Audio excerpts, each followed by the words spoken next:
Live news, खबर तो पक्की है। हेलो साथियों, मैं सौरभ कुमार सिंह और शिक्षक बहाली के मुद्दे पर जो अपडेट है और लगातार जितने भी शिक्षक अभ्यर्थी मेरी बातों को सुन रहे हैं वे लगातार वो मांग रहे हैं कि आखिर आगे क्या होगा। TRE 1 से लेकर TRE 2 तक जो घमासान मचा है, आखिर उसकी परिणति क्या होगी। तो कई मामलों में अब ये जो बातें हो रही है कि जो अपर मुख्य सचिव हैं के पाठक, उन्होंने इस्तीफ़ा दे दिया है या वो अवकाश पर चले गए हैं। परंतु मुझे ऐसा लगता है कि उनका जो चिट्ठी है जो उन्होंने लिखा है,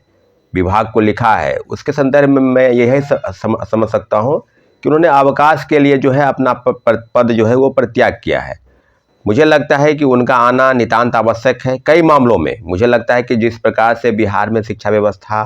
पटरी से उतर गई है और उसको पटरी पर लाने के लिए के पाठक जैसे अफसरों की ही कमी है। और मुझे लगता है कि इस सब मामलों में माननीय मुख्यमंत्री जी जरूर हस्तक्षेप करेंगे, लेकिन इतना जरूर है कि के पाठक के काम करने के तौर तरीक़ों पर मुझे भी आपत्ति थी कई मामलों को लेकर कि तुगलकी फरमान करना,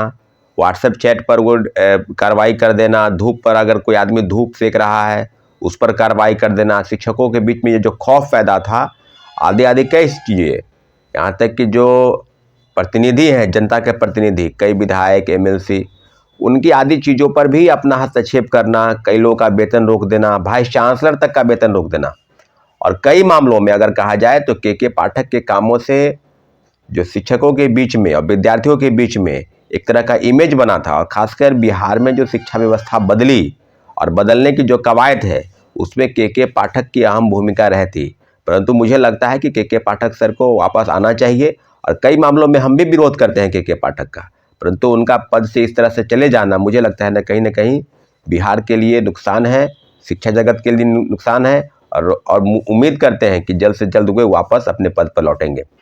आज साथियों दूसरे महत्वपूर्ण विषय पर हम चर्चा करेंगे, वो है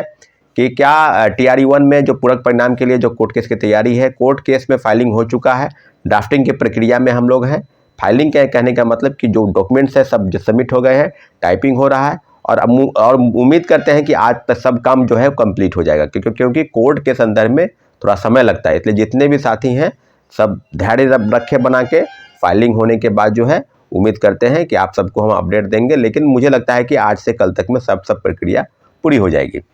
अब आपको बताते चले कि जो चीज़ें हैं, क्योंकि जो एविडेंस है उस सब एविडेंस के एवज में हम आपसे भी आग्रह करते हैं, कोई अगर एविडेंस आपके पास है पूरक परिणाम को लेकर, कोई डॉक्यूमेंट है, तो मेरे नंबर पर आप सेंड कर सकते हैं, क्योंकि जो कोर्ट में सबमिट होगा, कई मामलों में हम लोग सबमिट कर चुके हैं, जितना भी डॉक्यूमेंट था सब डॉक्यूमेंट, इसके बावजूद भी आपसे हम आग्रह करते कोई चीज़ है तो आप सबमिट करें। सबसे महत्वपूर्ण विषय पर अब चर्चा करेंगे, वो है कि कल एक बहुत बड़ा आयोजन है। कल माननीय मुख्यमंत्री जी अपने मंत्रिमंडल के साथियों के साथ गांधी मैदान में जो TRE 2 के जो शिक्षक, नवनियुक्त शिक्षक हैं, उनको शपथ पत्र देंगे, उनको नियुक्ति पत्र देंगे। तो नौकरी के बांटने का जो सिलसिला है बिहार में, इस प्रदेश में, ये काफ़ी मुझे लगता है कि अतुलनीय है। देश के किसी भी राज्य की सरकार ने इतने नौकरी नहीं दिए जितना इस राज्य सरकार ने नौकरी दिया, और लगभग 3 महीने में 2.5 लाख से ज़्यादा शिक्षकों को नौकरी मिली। अब रही बात कि मैं जो डाटा बता रहा हूँ ये सरकार का डाटा है कि 2.5 लाख लोगों को नौकरी मिली, लेकिन दूसरे तरफ जो फर्जीवाड़ा हुआ उसका जवाबदेही कौन लेगा। जो बड़े पैमाने पर आज शिक्षक भाग रहे हैं, नालंदा से 300 शिक्षक भाग गए, पटना से 150 से ज़्यादा शिक्षक भाग गए, मुजफ्फरपुर के एक प्रखंड कटरा से लगभग 70 से ज़्यादा शिक्षकों की सूची नहीं मिल रही है। आपको बताते चले कि दरभंगा से कई शिक्षक भाग गए,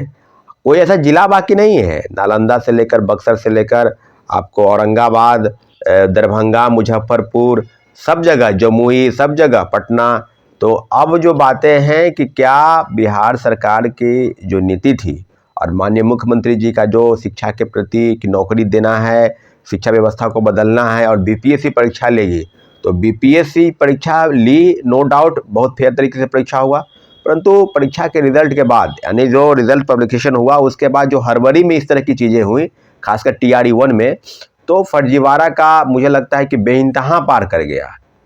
बस आइए, मुझे लगता है कि बिहार सरकार नौकरी दे रही कि आइए आप ले लीजिए, लेकिन लोग नौकरी नहीं ले पा रहे हैं। आप समझ सकते हैं कि कितने बड़े पैमाने पर फर्जी प्रमाण पत्र आधार पर लोग बनाकर और नौकरी ले लिए। और आज जिस बात की हम लोग प्रतीक्षा कर रहे हैं कि नए कैंडिडेट को उनके जगह पर अगर वेटिंग लिस्ट का प्रावधान किया रहता या सप्लीमेंट्री के लिए जो भी चीज़ें आपने बताई, निश्चित रूप से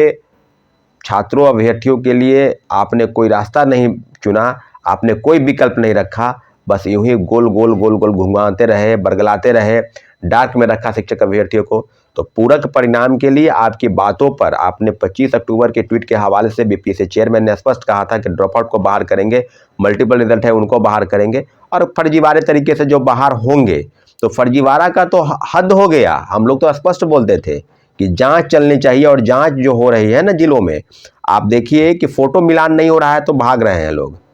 थंब इम्प्रेशन लिया जा रहा है, अंगूठा का मिलान नहीं हो रहा है तो लापता हैं। कहाँ चले गए भाई? कौन लोग हैं ये? वही लोग हैं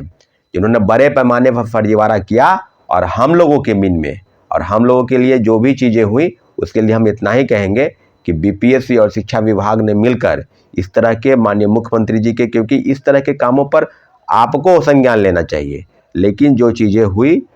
मुझे लगता है कि बहुत बड़ा जो नुकसान है वो बिहार के शिक्षा व्यवस्था को और शिक्षकों के लिए फर्जीवाड़े तरीके से जो नियुक्ति प्रक्रिया अपनाई गई, ये बिहार के लिए बहुत बड़ा मुझे लगता है कि एक ड्रॉबैक है। कहीं ना कहीं आप नौकरी तो दे दिए, बस फर्जीवाड़ा को रोकना काम था, आप नहीं रोक पाए। इस मामले में आपको संज्ञान लेना चाहिए। तो इसलिए माननीय मुख्यमंत्री जी से आग्रह है कि बीपीएससी TRE 1 में पूरक परिणाम और सब मामलों को लेकर जल्द से जल्द संज्ञान ले, और जितनी भी चीज़ें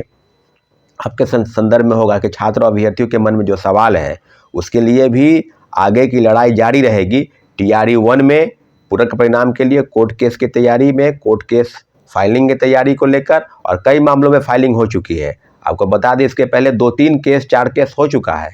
तो अब जो चीज़ें हैं कि क्या आगे क्या होगा, पर तो TRE 2 के लिए जो 14,700 पदों की सूची भेजी गई है तो उसके परिणाम 13 के बाद कभी भी जारी हो सकते हैं, उसके भी तैयारी चलेगी। लेकिन इतना ज़रूर है कि बीपीएससी द्वारा आयोजित परीक्षा में जो शिक्षक बहाली में जो गड़बड़ियाँ हुई उसके लिए छात्र अभ्यर्थियों की तरफ से और शिक्षकों के तरफ से जितनी भी चीज़ें आपने की है सब में कहीं ना कहीं दोष था। नियुक्ति प्रक्रिया को बदलनी चाहिए थी, परंतु आपके किए गए कामों का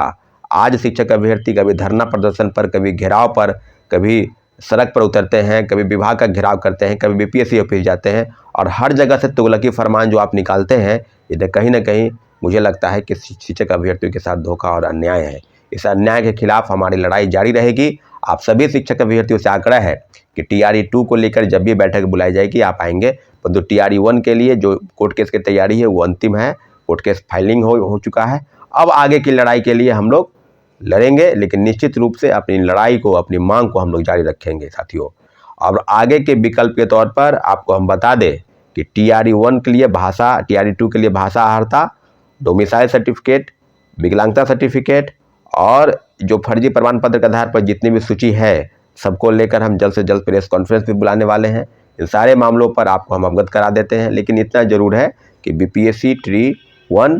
में धांधली का बेइंतहा पार कर गया, बड़े पैमाने में फर्जीवाड़ा हुआ, और आने वाले समय में जिस तरह की चीज़ें हुई है उस सब मामलों में माननीय उच्च न्यायालय निश्चित रूप से संज्ञान लेगी। और फर्जीवाड़ा का जो डाटा है वो हर जिलों से अगर सूची आप आ जाएगी तो मुझे लगता है कि वो संख्या 5,000 10,000 को क्रॉस कर जाएगी हर एक जिलों से। अभी तो मिलान ही शुरू हुआ है। आप देखिए कि कितने फर्जी शिक्षक कितने तौर पर बहाल हो गए, और आज हम बात करेंगे कि शिक्षा की व्यवस्था बदल जानी चाहिए। तो इस तरह के फर्जीवाड़े तरीके से नियुक्ति प्रक्रिया को अगर अपनाया गया है तो क्या आपको लगता है कि शिक्षा व्यवस्था बदल जाएगी? बिल्कुल नहीं बदलने वाली है।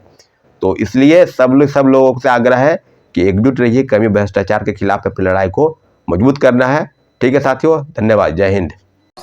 लाइव न्यूज, खबर तो पक्की है।